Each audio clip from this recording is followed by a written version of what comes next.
Hello students, pteridophyta में Selaginella की life cycle complete हम लोगों ने कर ली है। आज एक नया डिवीजन, नया मेंबर इक्विसिटम हम लोग पढ़ेंगे। आपने सबसे पहले जब टेरिडोफाइट्स का क्लासिफिकेशन देखा था तब मेन 4 डिवीजन या 4 क्लासेस देखी थी टेरिडोफाइट्स की।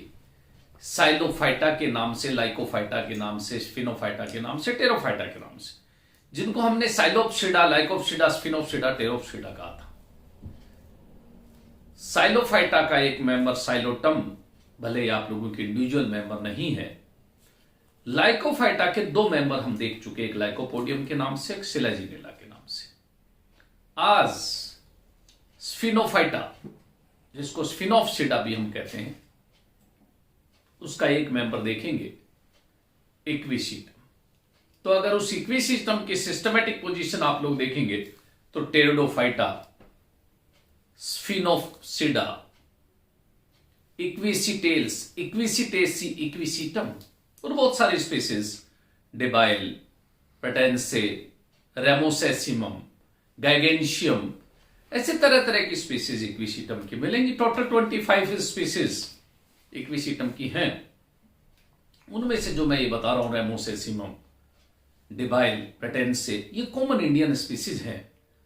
और इक्विसिटम की जब प्लांट बॉडी हम देखेंगे तो स्पोरोफिटिक तो होती है, रूट स्टेम लीव्स में डिफरेंशिएट होती है, रूट्स एडवेंटिशियस टाइप की होंगी, स्टेम अंडरग्राउंड प्रोस्टेट होगा तो राइजोम कहलाएगा। जो एरियल स्टेम होता है उसमें 2 तरह की ब्रांचेज होती हैं, एक स्टेराइल ब्रांचेज और फर्टाइल ब्रांचेज। फर्टाइल ब्रांचेज उनको कहते हैं जिसमें रिप्रोडक्टिव स्ट्रक्चर स्टोबिलस लगती है, कोन्स लगती है, बस वो ब्रांच्ड नहीं होती, अनब्रांच्ड होती है।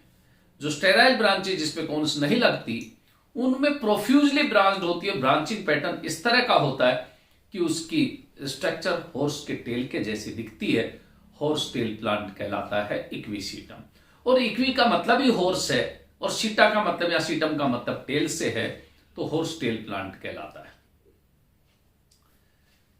जो स्टेराइल ब्रांच है वो ग्रीन कलर की होती है, फोटोसिंथेसिस में भी हेल्प करती है। कारण यह है क्योंकि इसकी लीव्स हैं वो नॉन फोटोसिंथेटिक है, स्केली होती है। इसी तरह जो फर्टाइल ब्रांच है वो नॉन फोटोसिंथेटिक है, वो क्लोरोफिललेस है। जब हम हर एक नोड को देखते हैं या स्टेम को देखते हैं तो बहुत अच्छे से हम लोगों को इसका stem clearly differentiated nodes, internodes में डिफरेंशिएटेड दिखता है। और स्टेम पे रिब्स दिखती हैं, कहने का मतलब ग्रूव्स एंड रिजेस दिखती हैं। हर एक नोड पर जो लीव्स लगी होती है वॉल की फॉर्म में बेस से यूनाइटेड रहती हैं, और वो स्केली लीव्स इसलिए कहलाती है, वो नॉन फोटोसिंथेटिक है। तो इसलिए स्टेराइल ब्रांचेज ही फोटोसिंथेसिस का काम करती है। जब ये मैच्योर हो जाता है तो इसके राइजोम के बेस पे ट्यूबर्स लगते हैं जो वेजिटेटिव प्रोपगेशन में हेल्प करते हैं। अंडरग्राउंड जो राइजोम जिसकी हम बात कर रहे हैं वो भी नॉन फोटोसिंथेटिक है, क्लोरोफिललेस है। और ये इक्विसिटम दोनों तरह के कैरेक्टर्स शो करता है। इसके जीरोफिटिक कैरेक्टर्स भी हैं और हाइड्रोफिटिक कैरेक्टर्स भी हैं। जीरोफिटिक कैरेक्टर्स इसलिए हम लोग देखते हैं कि इसमें थिक क्यूटिकल, सनकन स्टोमेटा और इसकी एपिडर्मिस में भी सिलिका का डिपोजिशन होने की वजह से ये खुरदरी भी दिखती है। लेकिन अगर हाइड्रोफिटिक कैरेक्टर देखेंगे तो इसमें कैनाल्स होती हैं, वेलिकुलर कैनाल के नाम से, कैरिनल कैनाल के नाम से, और कैनाल या एयर कैनाल, एयर स्पेसिस दिखती है। तो मेन कैरेक्टरिस्टिक फीचर है हाइड्रोफाइट्स का। हर एक रिज के नीचे आप स्क्लेनकामेटस टिश्यू देखेंगे, वो भी इसका जीरोफिटिक कैरेक्टर है। इस तरह से पहले हम एक्सटर्नल मोर्फोलॉजी देखेंगे इक्विसिटम की सिस्टमैटिक पोजीशन के बाद, फिर एनाटॉमी देखेंगे, देन रिप्रोडक्शन देखेंगे। तो आज का अपना टॉपिक है इक्विसिटम।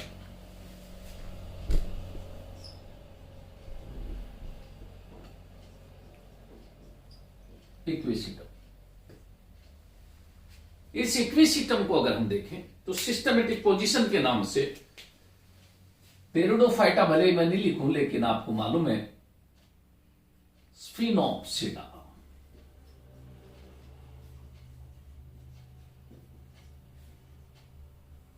चाहे हम कैलमोप्सिडा भी कह दें, कैलमोफाइटा भी कह दें, इक्विसिटेल्स ऑर्डर इक्विसिटेसी फैमिली और इक्विसिटम ये जीनस स्पीसीज डिबाइल के नाम से, प्रेटेंसे के नाम से, रेमोसेसिमम,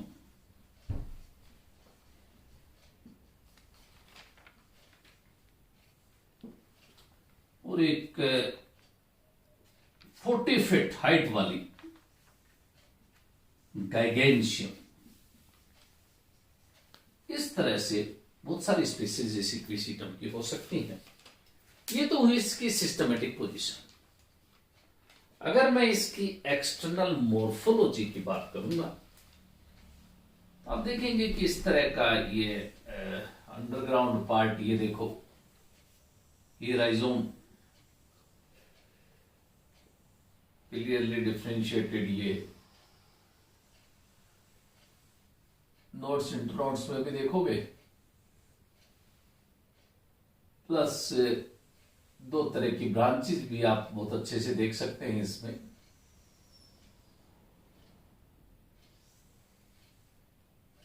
कुछ अनब्रांच्ड हैं, कुछ ब्रांच्ड हैं, लेकिन ये अच्छी बात है कि इनमें क्लियरली डिफरेंशिएटेड, ये बहुत अच्छे से देख सकते हैं आप।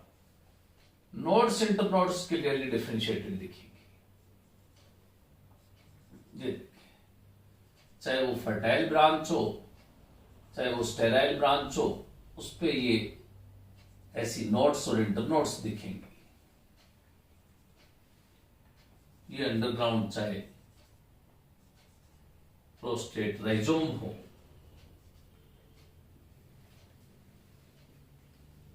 नीचे की तरफ एडवेंटिशियस रूट्स होंगे।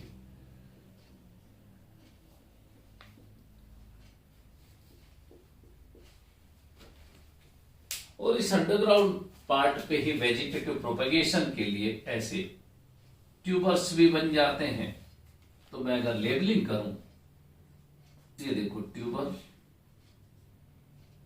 ये एडवेंटिशियस रूट्स, ये अंडरग्राउंड प्रोस्टेट स्टेम जिसको हम राइजोम कहेंगे। जैसा मैंने बताया कि इसमें रिब्स होती हैं पूरे स्टेम पे, इस तरह की रिब्स दिखेंगी।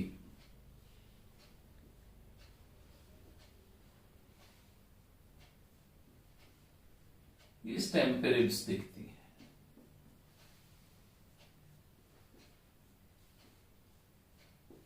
ये देखो, तो इसी की वजह से ग्रूव्स और रिजेस दिखते हैं। ये अंडरग्राउंड स्टेम राइजोम हो ही गया।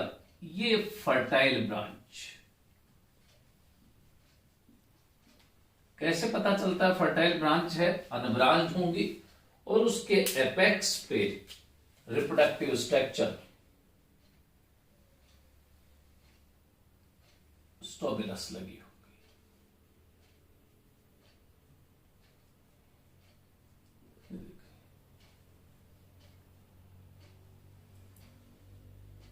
इससे पता चलता है कि ये कैसा है, फर्टाइल ब्रांच है। ये स्टोबिलस।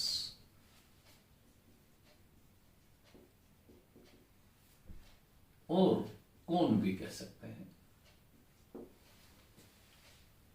ये स्टेराइल ब्रांच आपको क्लियर कट इस तरह से नजर आएगी कि इसमें ब्रांचिंग पैटर्न ही ऐसा होता है। ये देखो, हॉर्स टेल इसी वजह से नाम देते हैं कि इसकी शेप ही हॉर्स के टेल के जैसी हो जाती है। ये देखिए,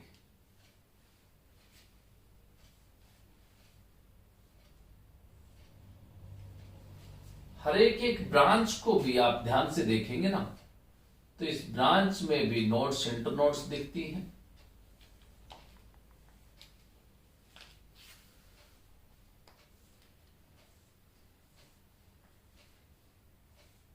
ये ब्रांचेस, और हर एक ब्रांच पे भी ऐसी नोड्स, इंटर नोड्स दिखेंगी।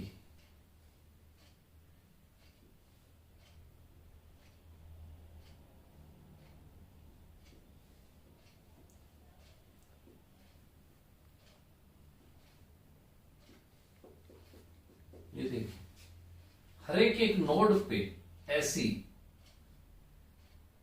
वॉल टाइप स्केली लीव्स दिखती हैं।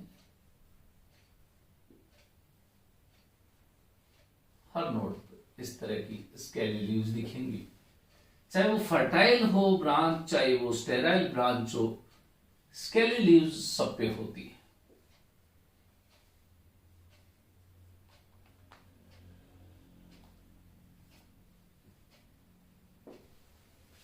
ये स्केली लीव्स, तो ये अपने पास कैसी ब्रांच हो गई? स्टेराइल,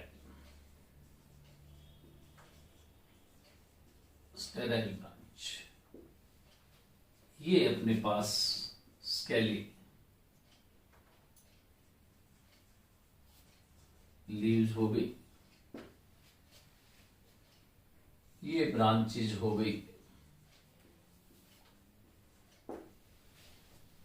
इस तरह की स्ट्रक्चर मोर्फोलॉजी इक्विसिटम की होती है। तो हम अगर इसके पॉइंट्स देखें एक्सटर्नल मोर्फोलॉजी के,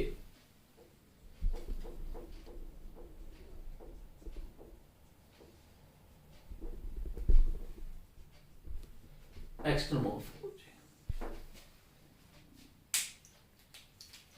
तो मेन प्लांट बॉडी की बात करेंगे सबसे पहले। मेन प्लांट बॉडी स्पोरोफिटिक होती है।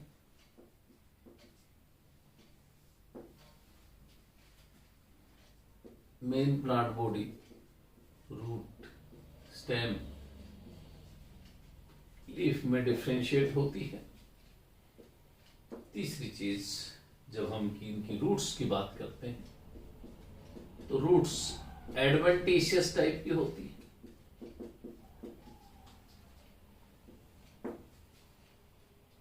एडवेंटिशियस रूट का मतलब आप समझते हैं, रेडिकल के अलावा किसी से भी बनी हो रूट एडवेंटिशियस टाइप की ही कहलाती है।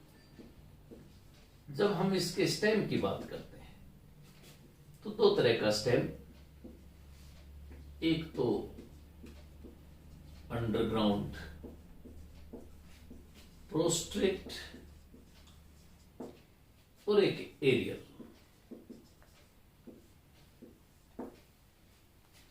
अंडरग्राउंड जो प्रोस्ट्रेट स्टेम है उसको जैसा डायग्राम में दिख रहा है हम क्या कहते हैं? राइजोम कहते हैं। और जो एरियल स्टेम अपने को दिख रहा है उसमें दो तरह की ब्रांचेस दिखती हैं, एक तो स्टेराइल ब्रांचेस और एक दिखती है फर्टाइल ब्रांचेस।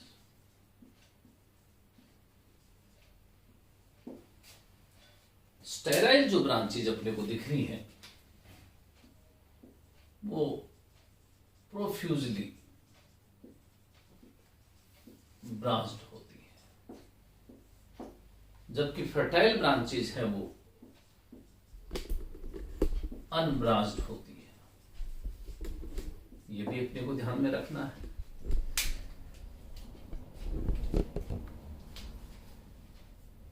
फिफ्थ पॉइंट जब देखते हैं हम इनकी लीव्स की बात करते हैं, उससे पहले स्टेम पे रिब्स मिलती है, ये भी ध्यान रखना। और रिब्स की वजह से इनमें रिजेस एंड ग्रूव्स दिखेंगे।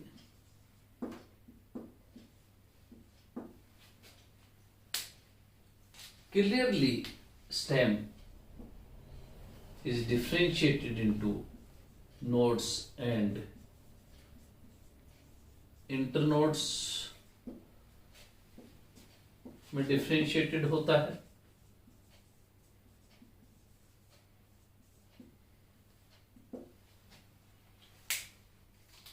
इनकी नोड्स पर लीव्स लगी होती हैं और वो कैसी होती हैं? Non photosynthetic.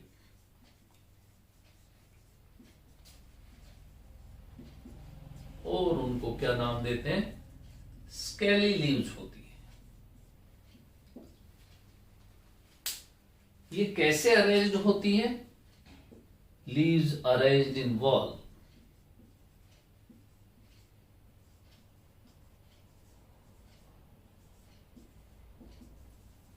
ये वॉल में अरेंज होती है। बेस इनका यूनाइटेड होता है, फ्यूज्ड होता है, नॉन फोटोसिंथेटिक होती है। कहां पे प्रेजेंट होती है? तो नोड्स पे प्रेजेंट होती है। ये भी बात अपने को याद रखना है। नेक्स्ट अगर पॉइंट इसका इंपॉर्टेंट देखते हैं तो दे आर हर्बेशियस।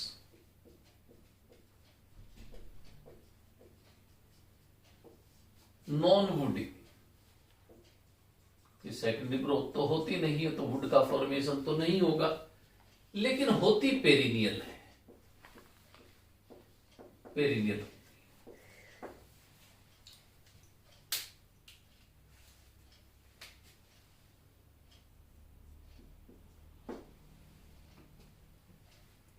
जब ये मैच्योर होता है तो इसके फर्टाइल ब्रांच के एपेक्स पर स्टोबिलस लगती है। स्टोबिलस कोई पूछे क्या है? It is a reproductive structure.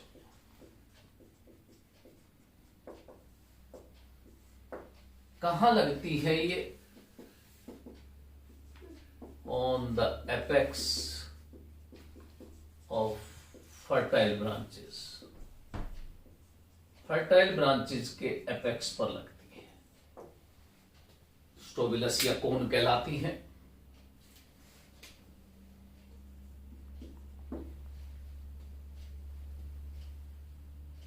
जब हम इनके राइजोम को देखते हैं मैच्योर होने पर, तो tubers are present on the base of rhizome. They help in vegetative propagation.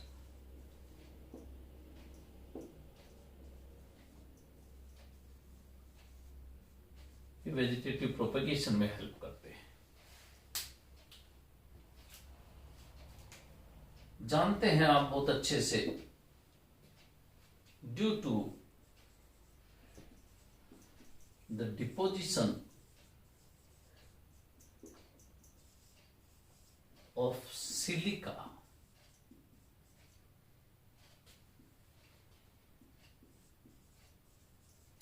surface of stem is rough। ये रफ सरफेस स्टेम की सिलिका की वजह से ही होती है। आपने देखा होगा कि इस इक्विसिटम को हम इस ब्रांचिंग पैटर्न की वजह से तो क्या नाम देते हैं? हॉर्स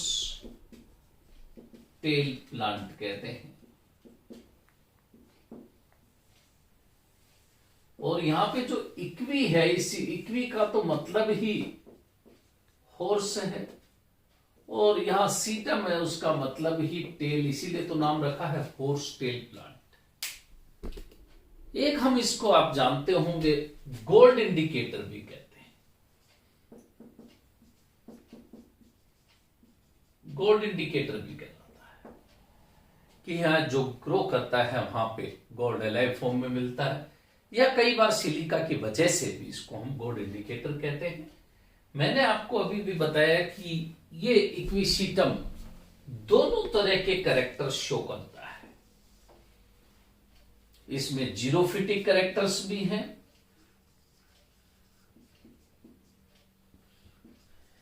और इसमें हाइड्रोफिटिक कैरेक्टर्स भी हैं। हाइड्रोफिटिक एंड जीरोफिटिक कैरेक्टर्स दोनों। क्या क्या पहचान करेंगे हम हाइड्रोफिटिक कैरेक्टर्स की? तो जैसे ही हम हाइड्रोफिटिक या जीरोफिटिक कैरेक्टर देखते हैं, तो जीरोफिटिक में तो आपको क्लियर कट थिक क्यूटिकल दिखेगी, जीरोफिटिक कैरेक्टर है। दूसरा, इसमें जो स्टोमेटा होते हैं वो अंदर धसे होते हैं, हम कहते हैं उनको presence of सनकन stomata is also xerophytic character. तीसरी चीज, प्रेजेंस ऑफ स्क्लेनकामेटस टिश्यू, स्क्लेरेन्काइमा। जैसा मैंने बताया, हर एक रिज के नीचे हाइपोडर्मल जो पैच है वो स्क्लेरेन्काइमा का ही बना होता है। तो ये जीरोफिटिक कैरेक्टर्स हैं। लेकिन जब हाइड्रोफिटिक कैरेक्टर्स की बात होती है तो एक तो प्रेजेंस ऑफ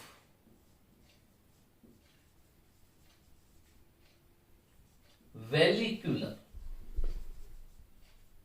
एंड कैरिनल कैनाल्स, एक तो ये सबसे इंपॉर्टेंट हाइड्रोफिटिक कैरेक्टर्स है में से एक है। और दूसरी चीज इसमें होलोपिथ, ये भी एक इसका हाइड्रोफिटिक कैरेक्टर है। तो इस इक्विसिटम में दोनों तरह के कैरेक्टर्स हैं, जीरोफिटिक कैरेक्टर्स भी हैं और हाइड्रोफिटिक कैरेक्टर्स भी हैं। इस तरह से आज हमने इस इक्विसिटम की एक्सटर्नल मोर्फोलॉजी देख ली है। नेक्स्ट टर्न पे एनाटॉमिकल कैरेक्टर्स देखेंगे, इंटरनल स्ट्रक्चर देखेंगे स्टेम की, राइजोम की, रूट की। स्टेम के इंटरनल स्ट्रक्चर देखेंगे तो हम इंटरनोडल पार्ट और नोडल पार्ट में क्या फर्क है, स्टेराइल और फर्टाइल में क्या फर्क है, राइजोम को कैसे डिफरेंशिएट करेंगे इस एरियल ब्रांचेस से, और रूट की एनाटॉमी देखेंगे। Thank you.